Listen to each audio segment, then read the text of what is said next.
Jealous? I would be. This is Kage's channel's first PC build. This build is for myself. It's something I've been wanting to do for a long time. And I noticed that there's a lot of YouTube videos out there that have like build instructions, but these guys are like super fast because they've been doing it, every day of their lives for years. So this video is going to be a less informed person doing it, so I can go through the pain and you can see it. This is my heterosexual life mate, Randy. Nice to meet you. And just a quick rundown. This is all the stuff we got here. Most of the stuff you should be able to see in there, but it's an LG Ultra Gear 34-inch 1440p. This is a pretty high-end ultra-wide monitor. I'm going to go ahead and get this out of the way because it's annoying. Let's put that over here. And it's going to be a Ryzen 9. I have decided not to go with the 5950, which kind of is out of place for the high-endness of this build. The reason being, though, is that AMD probably next month should be releasing their new 3D cache chips, which is going to be the pinnacle of the AM4 processors. And I'll probably pull this boy and upgrade to that version of it's probably 6950. And this one I'm more likely to get most of my money back on where I went because it was on sale, 5950. 980 Pro, big thing, Corsair 5000X case. And this is not the airflow, this is the glass side version.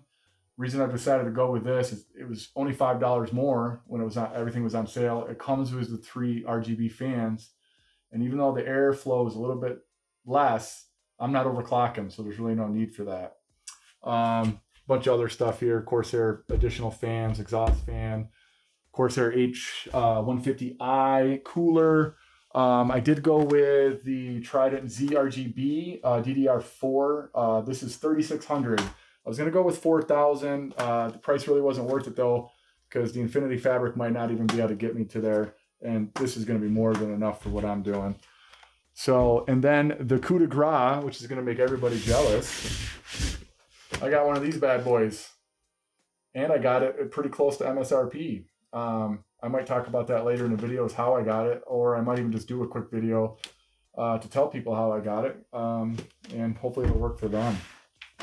So that being said, we're going to pull all this stuff off, possibly read some instructions because I haven't done this in a really long time, especially I've never done a liquid cooler before, and we'll do this step by step.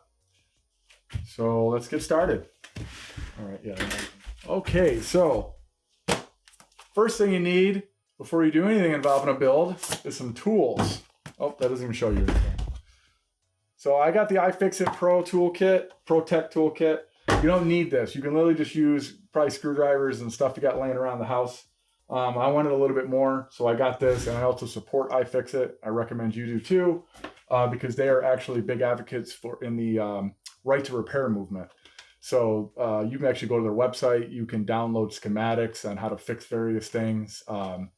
They have all types of stuff that's very useful to help with that. And they are constantly lobbying Congress to enact laws that'll stop these companies that try to do things to prevent us from repairing stuff that we've bought. So one thing I'm fairly confident on we want to start with is the motherboard.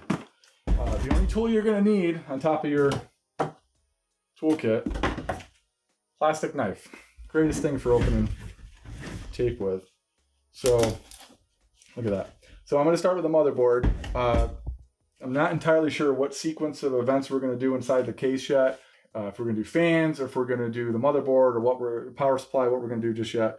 But I do know that we should be able to install the hard drive. This is a 980 Pro. This is a very high-end drive, I would say, 2 terabytes. You don't really need anything like this, but the reason I got it, it was on sale. I got it for like $270, and one of the cheaper ones was like $200, so it was worth it. It's a Gen 4. It's very fast. I got the 570 Pro Wi-Fi, Asus Tough Gaming, and as I already said, the Trident RGB memory. So we're going to take this out. Keep your box. Don't take your box away because we'll use that for putting stuff on. So even if this isn't ready already out of the box for the 5000 series processors, that's the other reason I like this one for the price. It was on $200 when I got this. this board has the BIOS flashback, so we won't have to have a processor in there to do that. I was hoping it would tell me on here. You mind if I look as well? Oh, wait. Oh, cool. There you go. I'm so lucky because I didn't want to do that. So I was hoping not to have to do that. It's not that big of a deal, but what I don't like about the flashback is you don't know what's going on after you start the process. You just got to sit there and wait. And it could take 10 minutes, it could take 20 minutes, and wait for a light to come on, and that just makes me nervous. So to keep this is the I/O plate. Every motherboard should come to that. Once again, I'll open it up. I just realized I still haven't showed you the. So I/O plate, that'll match your motherboard. It's gonna go right here in the back. You know, I'm not wearing any anti-static gear. Just be careful. You know, don't touch anything aggressively. You can also pick things up with the static pad if you want to, but I just picked, oh, this is a heavy board, Jesus. So look at that, that's a beauty. Now they do have a new one that came out. I decided not to get it. For one, Asus was really slow with getting back to me with, shit, it's gonna be hard to do this. Asus was really slow with getting back to me on exactly what the difference was, but the Wi-Fi 2 version, it's like, depending on pricing that on any given day, it's like 40 to 80 bucks more. But it does come with Wi-Fi 6E, which is slightly better than Wi-Fi 6, but not big enough of a deal to really pay for that. If I really want to upgrade, I could just buy another card. But also it has a heatsink cooling instead of fan cooling. So, you know, if you're really, I'm gonna have 10 fans in here though. This one here isn't gonna be an issue most likely. So now we've got that. So if you guys want somebody that really knows what they're doing without any question, you can always check out like Linus Tech Tips, Jay-Z's 2 Cents. Gamer Nexus is very good if you want like detailed technical information, but I don't think they do like instructional videos. So that's all. M2 SSD. Pretty simple. 2 terabytes though. This is gonna last me. I'm hoping to do more YouTube videos, so some video editing. I'm hoping to do, we're actually software developers and engineers, to do some personal development. I actually want to start doing some VR development with Unreal Engine. All right, so I actually started opening up the motherboard, and I kind of wasn't thinking. That was dumb of me, because I was thinking the motherboard had the screws. So taking the case apart, I want to move it over to this side, so if anybody wants to see that. So eventually, once you check and make sure that that's really visible, this is where the motherboard is going to go. You know, if you've done this before, this is really basic knowledge, but if you haven't, you don't know. And these are things I'm going to have to figure out too. Actually, it looks like it's already got the risers on here. So the one nice thing about this case is, so these are risers. It's so the motherboard's not right flat. It helps airflow get behind the motherboard. So that's in there. Look at these fans. These things are sexy. All right. So, but anyway, I took it apart because I got to get to the tools that come with it and screws and all that stuff. So there's tape on here. So I took the glass pieces off. You screw them off, slides right back, or excuse me, goes this way. And I'll try to get part of that on video. So this is the part I'm a little bit nervous about. This is like a high-end case. I've never had one of these before. This camera here will show that. All the wiring and whatnot in there. Hopefully that'll show up on there.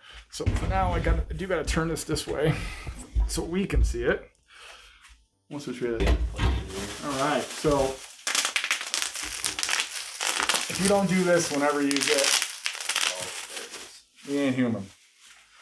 So one thing, I'm gonna turn this back because I'm not sure.